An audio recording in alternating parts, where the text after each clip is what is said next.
네, 재난방송센터 연결하는 순서입니다. 코로나19 전반적인 통계 수치 알아보겠습니다. 이정훈 기자, 먼저 환자 현황부터 정리해 주실까요?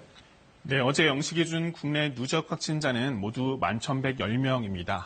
이 가운데 완치된 사람은 이제 10,000명을 넘어섰습니다. 사망자는 어제 오전 방역당국 발표 이후 1명 늘어나 264명으로 집계됐습니다. 신규 확진자는 32명 발생했는데요. 지역별로 보면 계속해서 수도권에 집중되는 양상입니다. 서울, 인천, 경기 합쳐서 22명이 신규 확진 판정을 받았고요.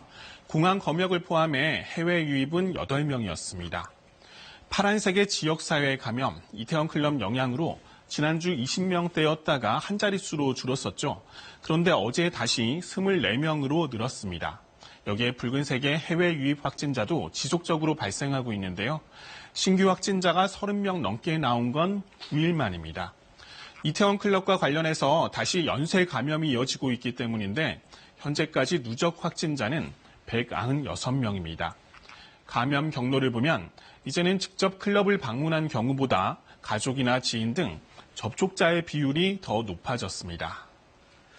그런데 여전히 그 경로가 정확하게 밝혀지지 않는 감염 사례도 계속 나오고 있죠? 네, 지난 2주간 확진자를 감염 경로별로 분석해 봤는데요. 이태원 클럽 관련 집단 감염, 그리고 해외 유입이 대부분을 차지했습니다. 그러나 조사 중으로 분류된 경우도 6.3%나 되는데 최근 삼성 서울병원에서 확진 판정을 받은 의료진 역시 감염 경로가 밝혀지지 않았습니다. 중증 환자가 많은 대형 병원이기 때문에 감염이 더 확산된다면 큰 피해가 우려되는데요. 앞서 의정부 성모병원에서 병원 내 집단 감염으로 70명에 이르는 확진자가 발생했었죠.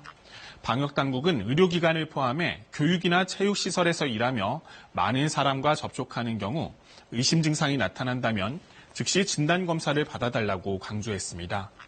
또 고3 학생들의 등교 수업이 시작된 만큼 학교에선 마스크를 상시 착용하고 호흡기 증상이나 열이 있을 땐 등교나 출근을 하지 말아야 합니다.